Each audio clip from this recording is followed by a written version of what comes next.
Hey everybody, got a little story for you guys today, okay? We have two twin boys. They're 10 years old. They're Jake and Todd.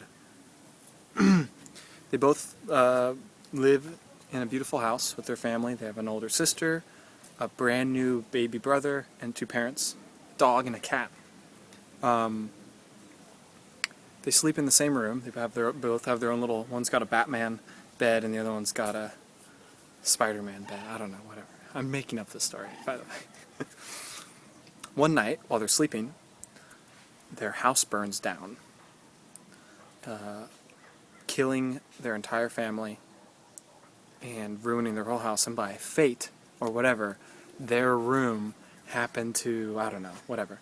It happened to be next, the water tank was outside their room, and when the walls broke down, the water came in and put out the fire. And I don't know, I'm thinking of a way they survived, okay? 10 years old, they survive. How traumatic, how intense, right? Jake and Todd. Todd, as he grows up, ends up being very pessimistic, quite a downer. He gets diagnosed with ADD and OCD and depression, starts doing drugs in high school, and then basically becomes an alcoholic, addicted, depressed person, and ends up dying at the age of 45 from liver cancer. Okay? Jake ends up being that kid in school who everyone makes fun of for being a nerd because he goes to the special ed part of the school, like the you know what I mean, the special ed groups, and hangs out with those kids at lunch and helps them out. And he stays after school and helps the teachers out. And he probably does this because of some internal desire to just want to connect with people who love him and don't judge him, unlike just regular school friends. You know, there's that level of school judgment. But hanging out with the teachers because the teachers are nice to him, and hanging out with the special ed kids because the special ed kids don't judge him. Jake grows up to be a trillionaire and starts 10,000 different nodes of a non-profit around the world that helps kids who have gone through traumatic experiences in their childhood. It helps those kids have the tools and resources necessary to grow up and live a life like Jake did. What's the moral of the story? Two kids had the same exact thing happen to them. Terrible fire. Family's gone, house is gone. But they both ended up in very, very, very different places. The difference between Jake and Todd was the meaning they gave the experience they had.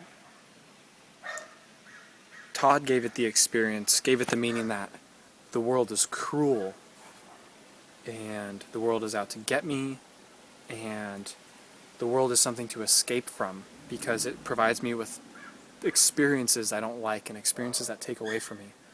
Jake gave it the meaning that life is precious, and all we have is this moment and people to connect with and what we choose to do with our time. And there's a lot of people that could use my help, and I'm going to help them. I want you to after this video, do a quick assessment of just where your life is at in general right now. All the things you don't prefer and all the things you do prefer and all the things in between. Are you going to become a Todd from where you're at right now, to some degree, or a Jake? Meaning, what's happening to you what's happening to you right now? Are you going to give it a meaning that empowers you and pushes you forward, or a meaning that keeps you stagnant, keeps you where you're at? Now, of course, there's so many other factors. It's like with the Todd and Jake story. A lot of it has to do with the relationship they already had. Maybe Todd was the black sheep already of the family, right? Very likely.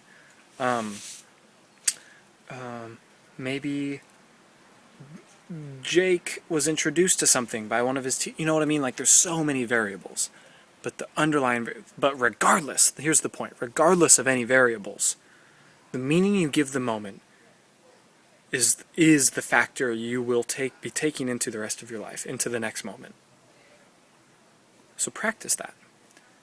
Even better practice, I want you to write a comment down below telling me about something that's happening in your life that you don't prefer. Something that's maybe not too awesome, something that sucks, something that's challenging, struggling, and I want you to write to me about a new meaning you can give it. Because I guarantee any single thing you're going through can have a meaning that's still, like, this isn't about ignoring. Like, if something shitty happens to you, that's shitty. It sucks. It's really, really not cool. Terrible. I know exactly. I've had lots of shitty things happen to me, so I know what that's all about. I think everyone has, right?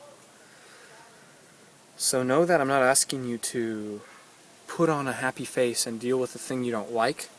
I'm asking you to find the deepest available medicine, the deepest available lesson in whatever you're experiencing.